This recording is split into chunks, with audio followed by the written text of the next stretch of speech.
Hey guys, అందరూ బాగున్నారా? So ఈరోజు మనం చూసుకునే టాపిక్ ఏంటంటే application and interpretation of tax treaties అనమాట. ఈ ట్యాక్స్ ట్రీటీస్ ఇది జనరల్గా సింపుల్గా చెప్పాలంటే ఈ ఇంటర్నేషనల్ లాకి ఇంటర్నేషనల్ ట్యాక్స్కి సోర్సెస్ ఏంటి, ఆ సోర్సెస్ రిలేటెడ్ మీకు ఫర్ ఎగ్జాంపుల్ డిటిడబ్ల్యూ ఉందా, డిటిడబ్ల్యూ అంటే ఏంటి, ఈ ట్యాక్స్ ట్రీటీ ఏంటి, దాని రిక్వైర్మెంట్స్ ఎందుకు వచ్చినాయి. ఒకవేళ ఈ ట్యాక్స్ మనకి డిఫరెంట్ ట్యాక్స్ ట్రీటీస్ ఉన్నాయి, ఆల్మోస్ట్ అరౌండ్ 2000 ట్యాక్స్ ట్రీటీస్ పైగా ఉన్నాయి కదా. సో ఈ ట్యాక్స్ ట్రీటీని ఎలా ఇంటర్ప్రిట్ చేయాలి, మనకి ఇంతకు ముందు సిఏ ఇంటర్లో మనకి జనరల్ రూల్స్ ఆఫ్ ఇంటర్ప్రిటేషన్ ఈ టైప్లో చాప్టర్స్ ఉంటాయి కదా. సో సేమ్ అవి కొన్ని రూల్స్, అది కాకుండా ఈ డిటిడబ్ల్యూ ఏంటి, ఈ ట్యాక్స్ ట్రీటీ నీడ్ ఏంటి, అండ్ నెక్స్ట్ వచ్చి ఏంటంటే మనకి మెయిన్గా మనం ఫాలో అయ్యేది, అందరం ఫాలో అయ్యేది వియన్నా కన్వెన్షన్ ఫాలో అవుతాం కదా. సో ఆ వియన్నా కన్వెన్షన్లో ఈ ఈ ఇంటర్ప్రిటేషన్ రిలేటెడ్గా ఏమేమి ట్రీటీస్ వచ్చినాయి అంటే ఇంటర్నేషనల్ లాని ఒకవేళ ఏ కేసులో మనం దేన్ని ఫాలో అవ్వాలి, ఎలా ఫాలో అన్న దాని రిలేటెడ్ ప్రిన్సిపల్స్ ఈ వియన్నా కన్వెన్షన్లో ఎలా మెన్షన్ చేశాడన్నా మనం చూస్తాం ఇందులో. సో ఈ వీడియో మెయిన్ పాయింట్స్ అయితే ఇవి కవర్ అయ్యేవి. సో త్వరగానే అయిపోతుంది చిన్న చాప్టర్. Okay fine. ఒకసారి నెక్స్ట్ ఏంటంటే ఇందులో ప్రాబ్లమేటిక్ క్వశ్చన్స్ అనేది సపరేట్గా చూడక్కర్లేదు, మొత్తం థియరీ పార్ట్లోనే కవర్ అయిపోయినాయి. సో మీరు మళ్ళీ క్వశ్చన్స్ కోసం సపరేట్గా వీడియో అవసరం లేదు దీనికి. ఓకే స్టార్ట్ చేద్దాం. సో ఇప్పుడు first sources of international law ఏంటో చూద్దాం. సో మనకి రఫ్గా జనరల్గా మాట్లాడుకుందాం.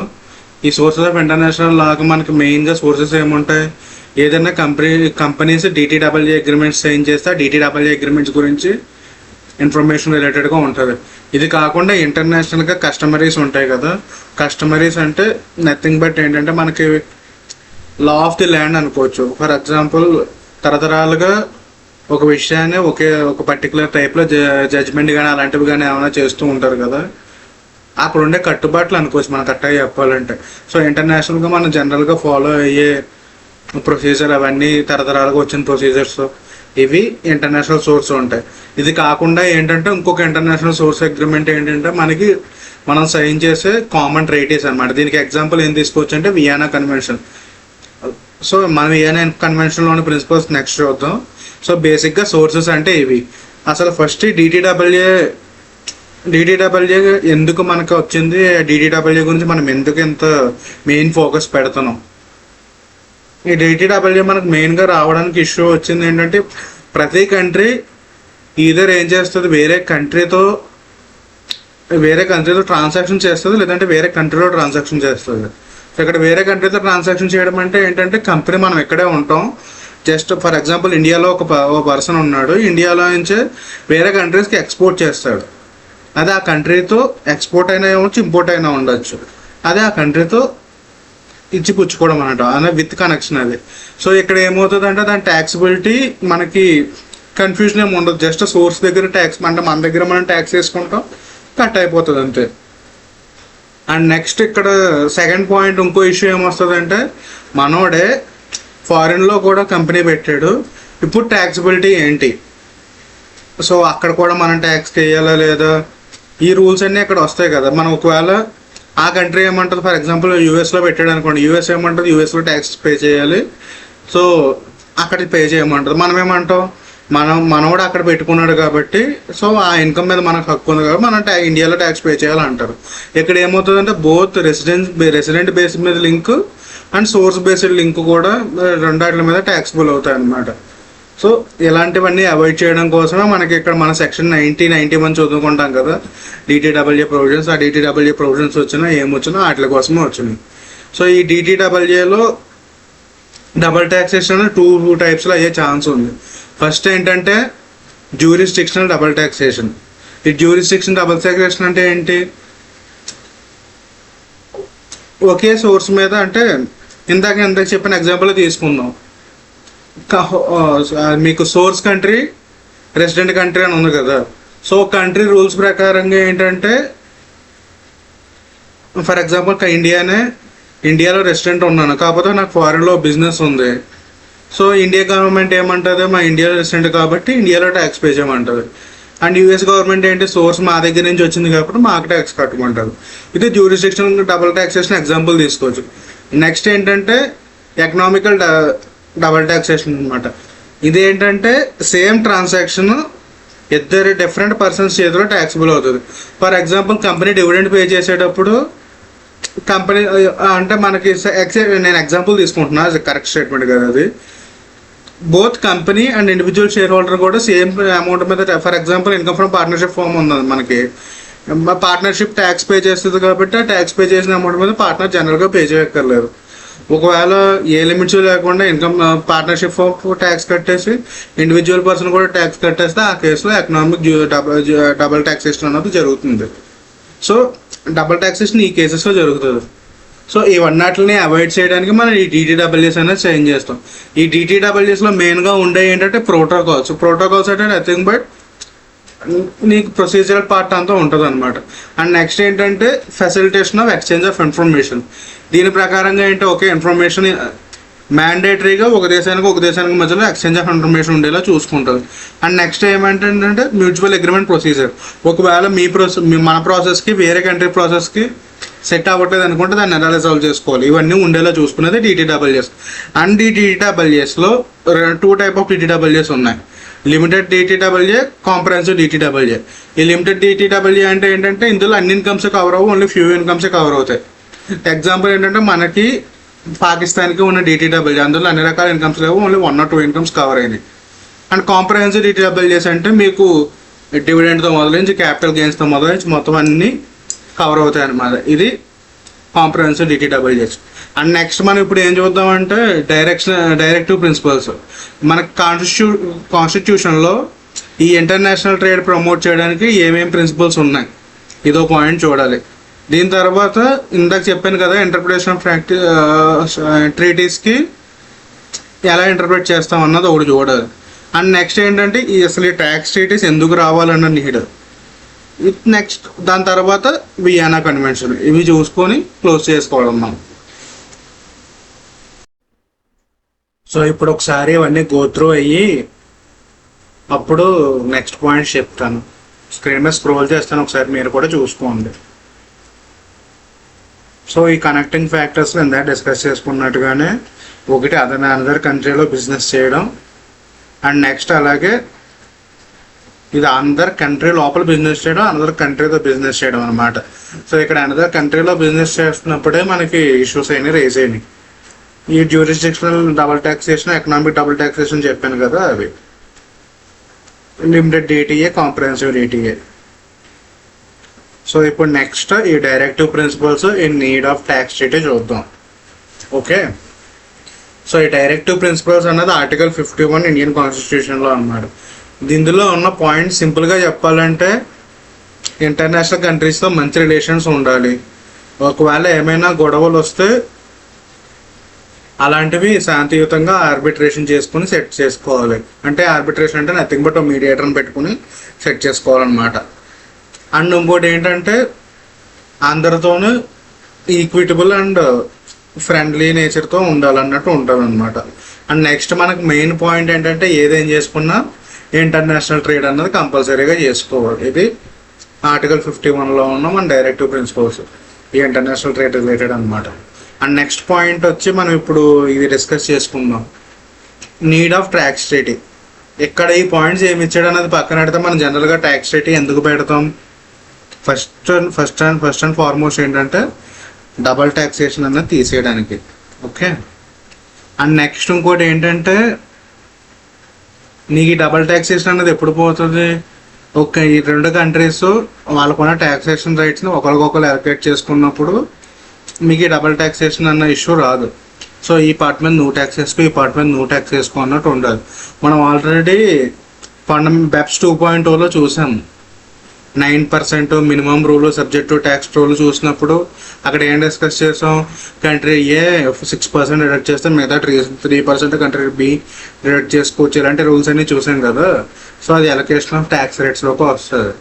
అండ్ నెక్స్ట్ పాయింట్ ఏంటంటే ఏదైనా గొడవలు వచ్చినప్పుడు ఈక్విటబుల్గా అండ్ ఆర్బిట్రేషన్ అన్నది మనం జాగ్రత్తగా చేసుకోవాలి గొడవలు వచ్చినప్పుడు రిజాల్వ్ చేసుకోవడానికి.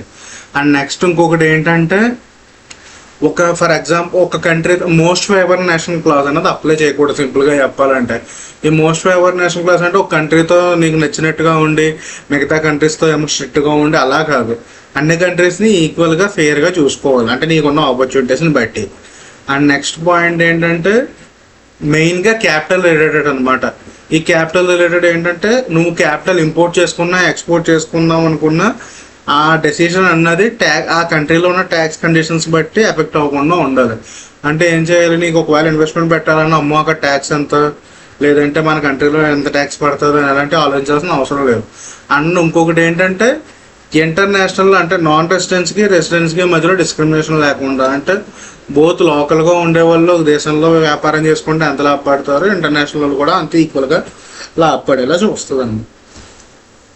ఇది బేసిక్గా ఈ ట్యాక్స్ ట్రీటీ యొక్క నీడ్. అండ్ ఇంకోటి మెయిన్ ఏమేంటంటే అన్ని కంట్రీస్కి మధ్యలో మ్యూచువల్ అగ్రిమెంట్ ప్రొసీజర్ ఉండేలా చూసుకోవడం.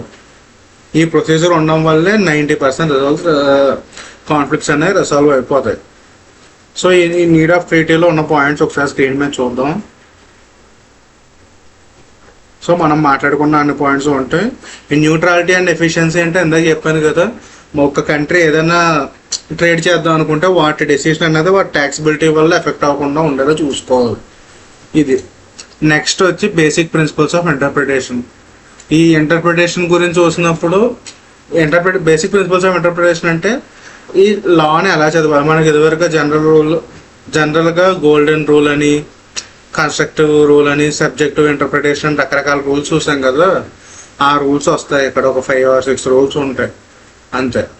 అండ్ దాని తర్వాత ఈ మామూలుగా ఈ ఇంటర్ప్రిటేషన్కి ఎయిడ్స్ ఉంటాయి కదా. లైక్ మనం ఫర్ ఎగ్జాంపుల్ ఒక ట్రీటీ నీకు అర్థం కాలేదు, అది అర్థం కాకుండా ఉంటే ఓకే దానికి సపోర్టింగ్స్ ఏమైనా ఉన్నాయా, లైక్ ఒకవేళ ఏదైనా ఆథర్ కామెంటరీస్ కానీ ఇలాంటివన్నీ ఉంటాయి కదా. సో అలాంటివన్నీ ఏ సోర్సెస్ని మనం యూజ్ చేసుకోవచ్చు అన్నది నెక్స్ట్ పాయింట్ ఒకటి చూస్తాం.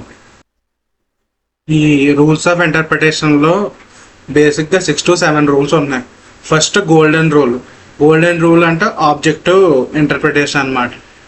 ఇదేంటంటే వర్డ్కి exact literal గ్రామాటిక్ meaning, a meaning ఉందో ఆ మీనింగ్తోనే మనం చదవాలి. అన్లెస్ అంటిల్ ఒకవేళ ఆ మీనింగ్ చదవడం వల్ల ఆ యాక్ట్ ఒక మెయిన్ ఇంటెన్షన్ డిఫీట్ అయిపోవడం, అంటే ఒక పదం అర్థం సెవరల్ సిచ్యువేషన్స్లో డిఫరెంట్గా ఉంటుంది కదా. సో అక్కడ ఆ వర్డ్ని అలా చదవడం వల్ల యాక్చువల్గా ఉన్న లా ప్రొవిజన్ చేంజ్ అయిపోయే ఎఫెక్ట్ అలాంటివి ఏమైనా వస్తే కనుక అది పట్టించుకోకుండా నెక్స్ట్ రూల్కి వెళ్ళాలి. ఈ నెక్స్ట్ రూల్లో ఏమేమి ఉంటాయి, ఫస్ట్ సబ్జెక్టివ్ ఇంటర్ప్రిటేషన్ చూద్దాం. ఈ సబ్జెక్టివ్ ఇంటర్ప్రిటేషన్ అంటే ఓకే ఈ ట్రీటీ కానీ పర్టికులర్ ఏదన్నా అగ్రిమెంట్ ఎప్పుడైతే సైన్ చేశారో ఆ సైన్ చేసినప్పుడు ఆ పార్టీ యొక్క ఇంటెన్షన్ ఏంటి, ఇవి దృష్టిలో పెట్టుకుని చేసేది. అండ్ నెక్స్ట్ అంటే పర్పసివ్ ఇంటర్ప్రిటేషన్. ఈ పర్పసివ్ ఇంటర్ప్రిటేషన్ ఏంటంటే మీకు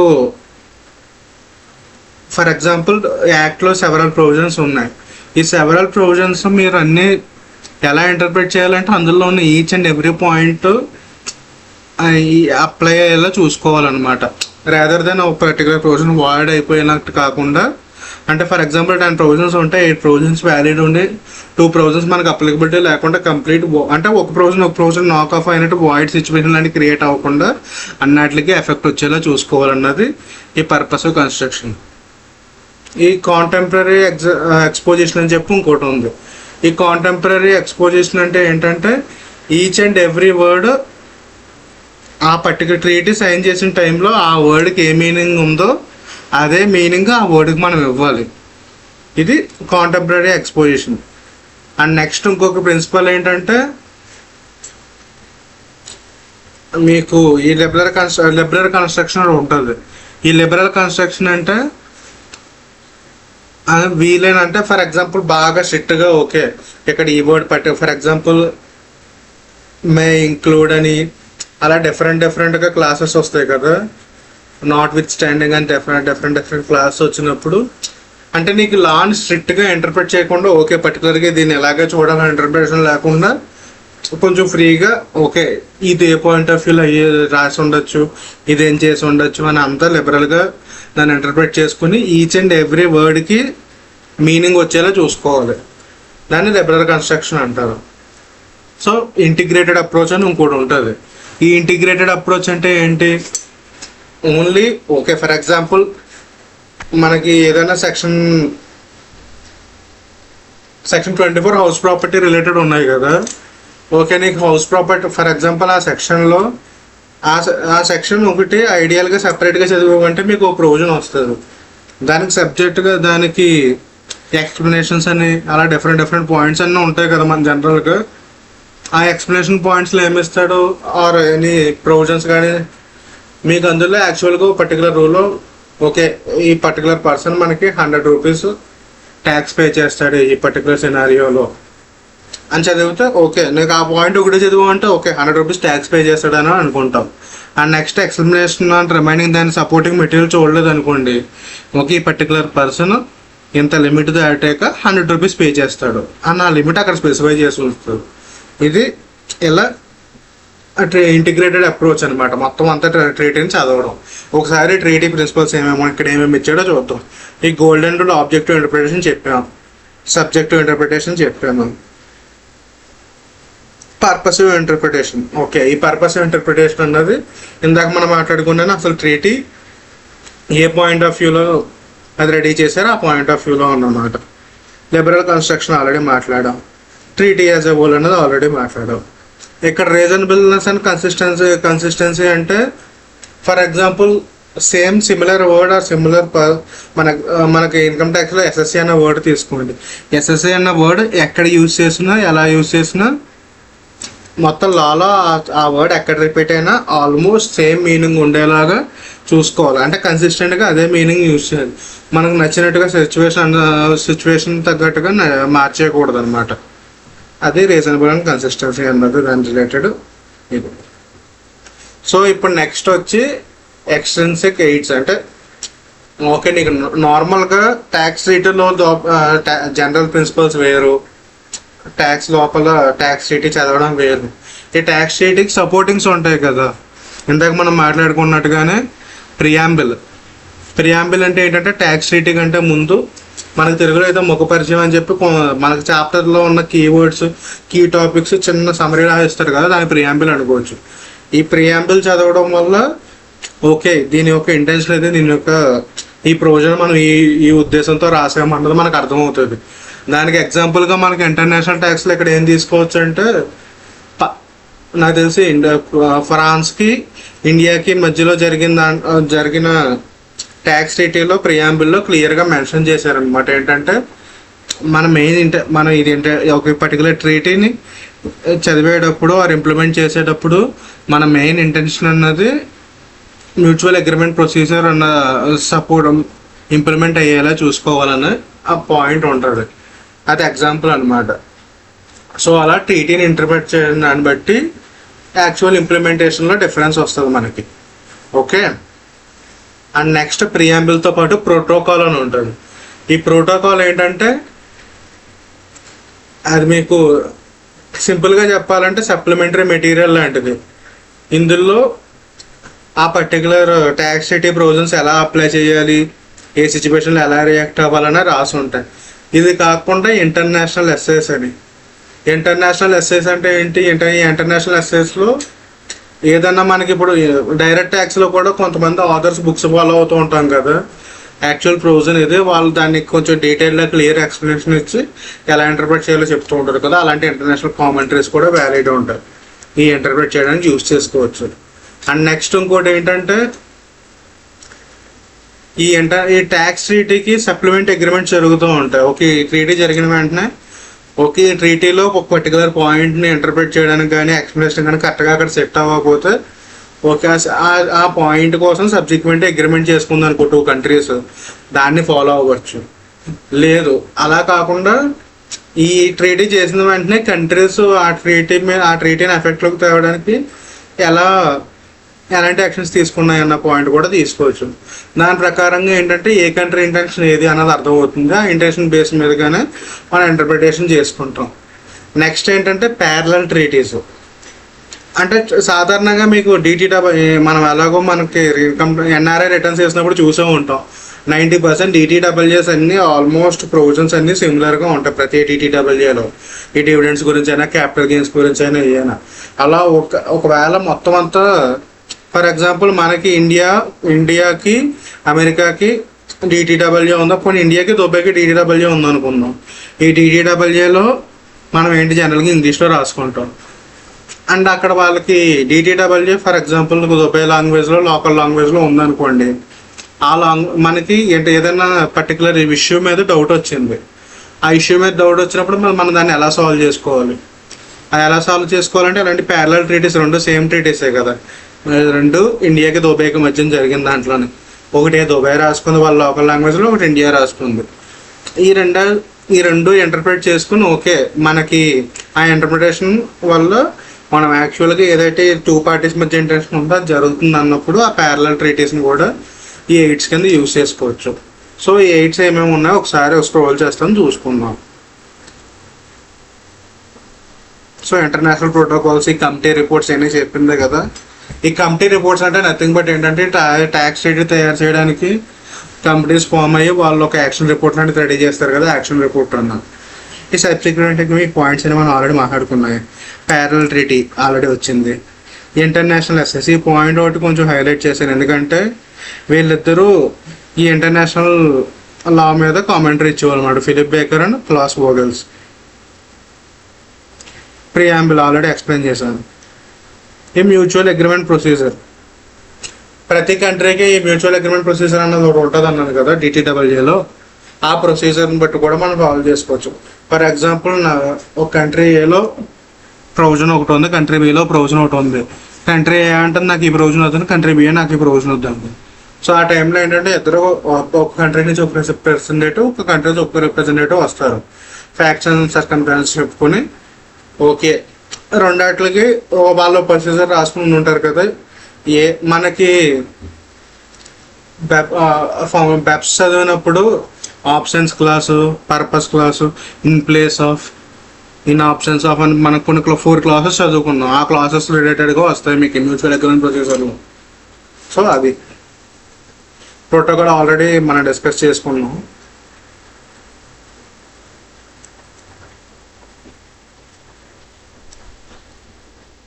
సో ఈ ప్రోటోకాల్లోనే ఒక ఇంపార్టెంట్ ఇన్కమ్ ట్యాక్స్ సర్క్యులర్ ఇచ్చారనమాట.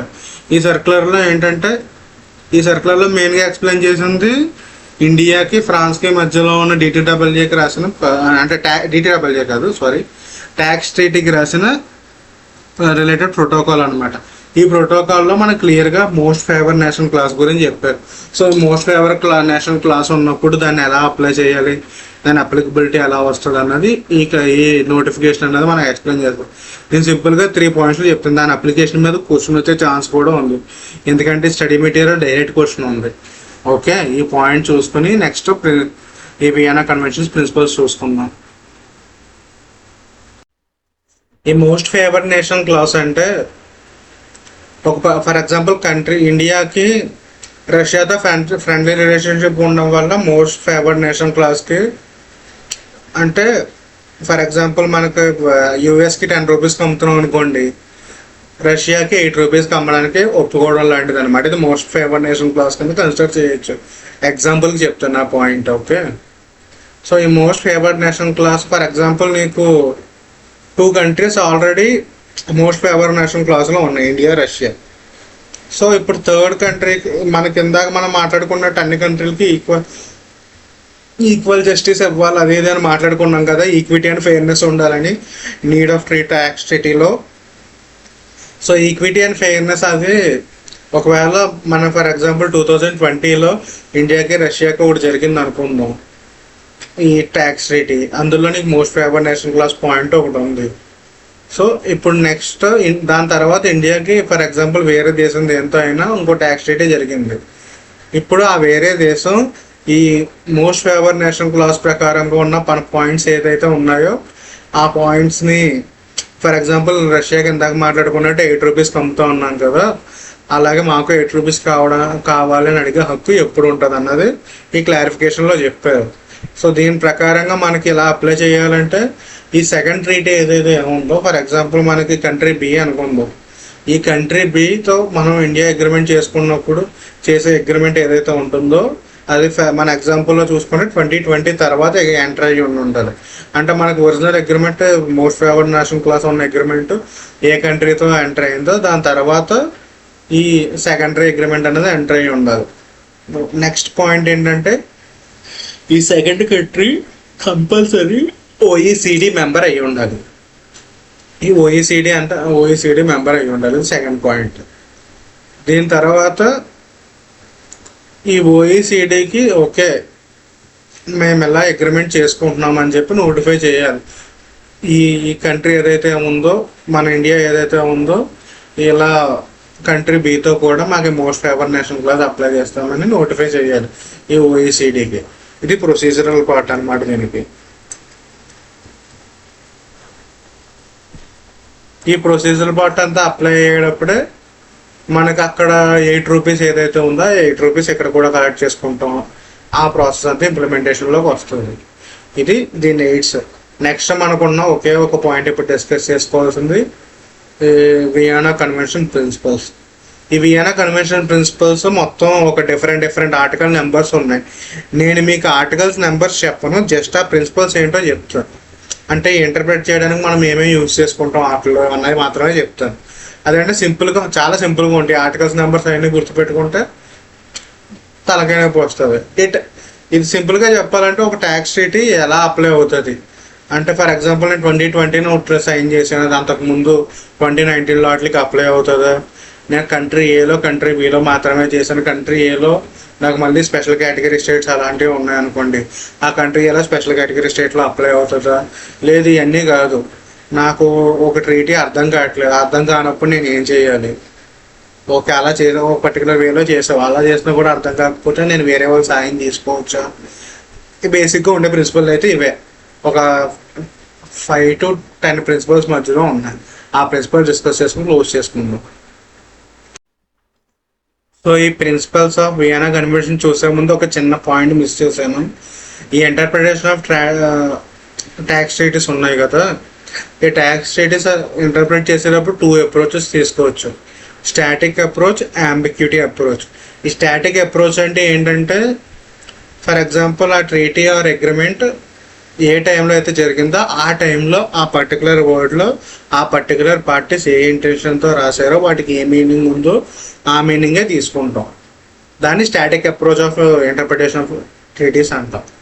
Next ambiguity approach. ఈ అంబిగ్యూటీ అప్రోచ్లో ఏంటంటే, మీకు ఫర్ ఎగ్జాంపుల్ మనం 2009లో సైన్ చేసిన దాన్ని ఇప్పుడు ఇంటర్ప్రిట్ చేస్తున్నామంటే ప్రజెంట్ ఉన్న సర్కమ్స్టాన్సెస్కి రిలవెంట్గా చేంజెస్ చేసుకుని ఇంటర్ప్రిట్ చేయడం అనమాట. ఇది అక్కడికి. నెక్స్ట్ ఈ ప్రిన్సిపల్స్ ఆఫ్ వియన్నా కన్వెన్షన్లో ఏంటో ఒక్కోసారి చూద్దాం.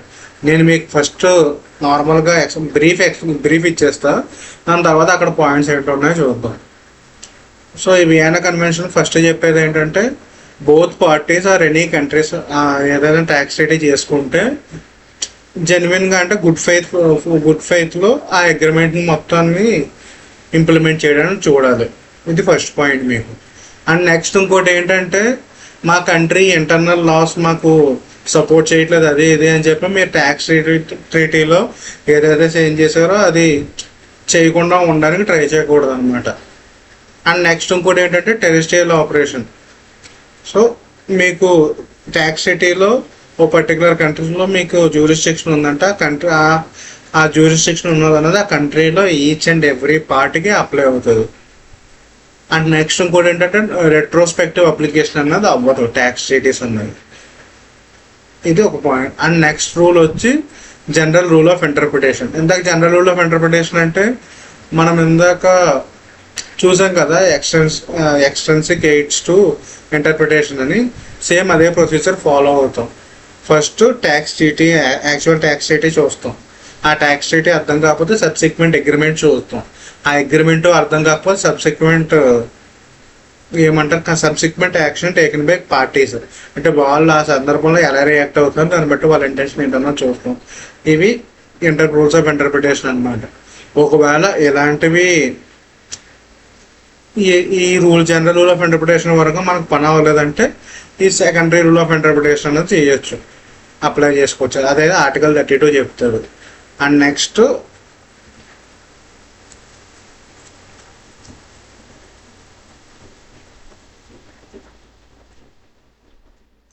సో నెక్స్ట్ ఏంటంటే ఇందాక మనం మాట్లాడుకున్నాం కదా ఇండియా దుబాయ్ ఎగ్జాంపుల్.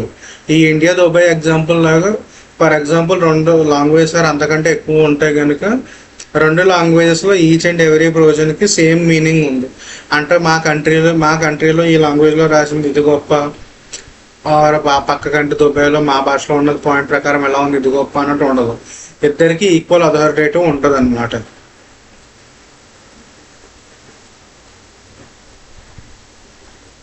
అండ్ జనరల్గా ఆ ఆర్టికల్ 33 అంటే మొత్తం అదే.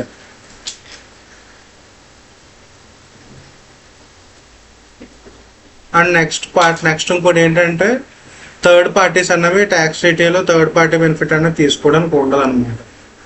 ఈ రిమైనింగ్ పాయింట్స్ ఏవైతే ఉంటాయో ఇవన్నీ continuity of contracts and material breach ఈ రిలేటెడ్ పాయింట్స్ ఉంటాయి. So validity and continuation of any tax treaty ఎలా చూస్తాం? ఇది ఎలా చూడడం అంటే సింపుల్గా చెప్పాలంటే ఒక ట్యాక్స్ ట్రీటీ స్టార్ట్ చేయాలన్నా ఆ ట్యాక్స్ ట్రీటీని రివోట్ చేయాలన్నా దాని ప్రొవిజన్స్ ప్రకారంగానే చేయాలి. ఫర్ ఎగ్జాంపుల్ దీనికి మనకి ఇదివరకు కాంట్రాక్ట్స్లో ఉండేవి కదా, మీకు కాంట్రాక్ట్ బ్రీచ్ అవ్వాలన్నా కాంట్రాక్ట్ ఫుల్ఫిల్ అవ్వాలన్నా టర్మ్స్ అండ్ కండిషన్స్ అన్నీ ఫాలో ఎలా అవ్వాలో ఇక్కడ కూడా మనకి ఏదైనా ట్యాక్స్ ట్రీటీ కంప్లీట్గా బ్రీచ్ అవ్వాలన్నా రివోక్ అవ్వాలన్నా కూడా ఆ ట్యాక్స్ ట్రీటీలో ఉన్న ప్రొవిజన్స్ ప్రకారంగానే అండ్ ఈ వియన్నా కన్వెన్షన్ ప్రకారంగానే మనకి అది క్యాన్సిల్ అవుతుంది అనమాట. ఒకవేళ ఏదైనా క్యాన్సిల్ అయ్యే సందర్భం వస్తుంది. మెటీరియల్ బ్రీచ్ అయినప్పుడు జనరల్గా మెటీరియల్ బ్రీచ్ అయినప్పుడు అది జరుగుతుంది. అండ్ నెక్స్ట్ నీకు ఈ ట్యాక్స్ ట్రీటీ నువ్వేమీ మెటీరియల్ బ్రీచ్ చేయలేదు, కాకపోతే ఏంటంటే అన్ఫోర్సిన్ సర్కమ్స్టాన్సెస్ వల్ల అంటే మనం ఊహించలేని పరిస్థితుల వల్ల నువ్వు తలకిందలుగా తపస్సు చేసినా ఆ పని నువ్వు చేయలేవు. అలాంటి సందర్భాల్లో దాన్ని మెటీరియల్ బ్రీచ్ కింద తీసుకోకూడదు. ఫర్ ఎగ్జాంపుల్ COVID-19 వచ్చినప్పుడు మొత్తం కంప్లీట్గా దేశాలన్నీ సప్లై చైన్ అంతా డిస్టర్బ్ అయిపోయి అక్కడ ఆగిపోయింది కదా బిజినెస్ అంతా. సో మీరు నా కంట్రీకి ఎంత ఎక్స్పోర్ట్ చేస్తా అన్నారు, అలాంటివి చేయలేదు, ఆ ఇన్ఫర్మేషన్ డిస్క్లోజర్ కరెక్ట్గా లేదా. ఎందుకంటే కోవిడ్ టైంలో మనమే అసలు మనుషులు ఉంటామో ఉండవో తెలియదు. ఆ టైంలో ఇన్ఫర్మేషన్ పాసేజ్ అనేది కరెక్ట్గా ఉందో లేదో కూడా మనకి తెలియదు కదా. సో అలా ఇంపాసిబుల్ సిచ్యువేషన్స్ ఏమైనా వస్తే ఆ సిచ్యువేషన్స్లో కనుక మీరు చేయలేకపోతే పర్టికులర్ ట్రీటీలో ఉన్న మీరు ఏదైతే పాయింట్స్ సంతకం పెట్టారో ఆ పర్టికులర్ పని మీరు చేయలేకపోతే అది మెటీరియల్ బ్రీచ్ కింద రాదనమాట. ఒకవేళ పర్మనెంట్ డిసేబిలిటీ వల్ల మనం చేయలేకపోతే.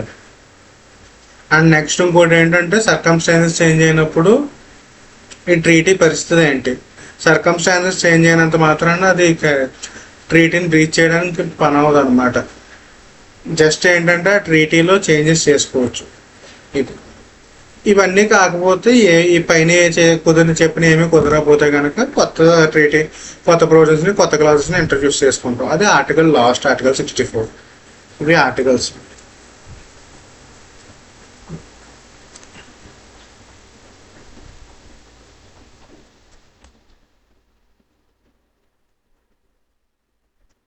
ఓకే, ఇది ఆర్టికల్ 60 ఒకటి చెప్పడం మర్చిపోయాను.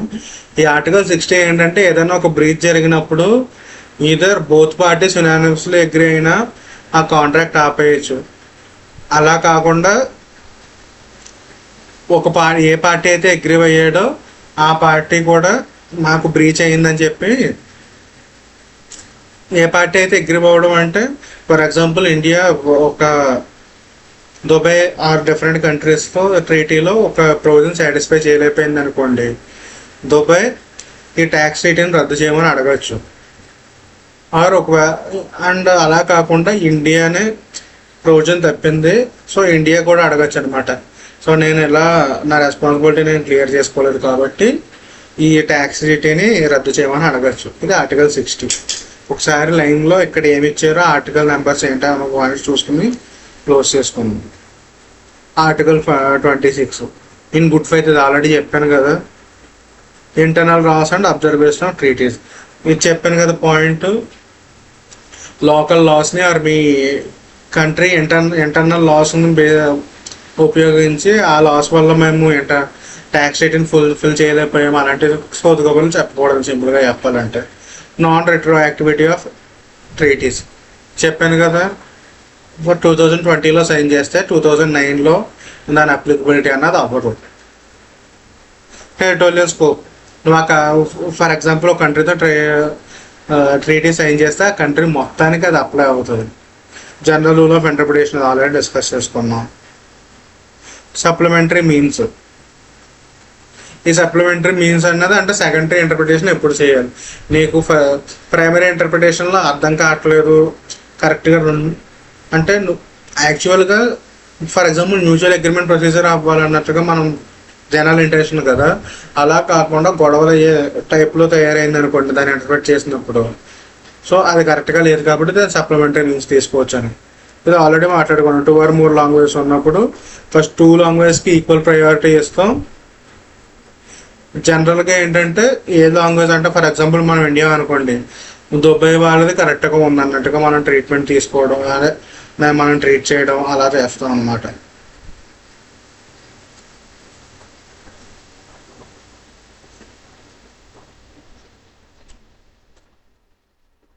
ఇంకా రిమైనింగ్ పాయింట్స్ ఆల్రెడీ డిస్కస్ చేసుకున్నాం అంతే.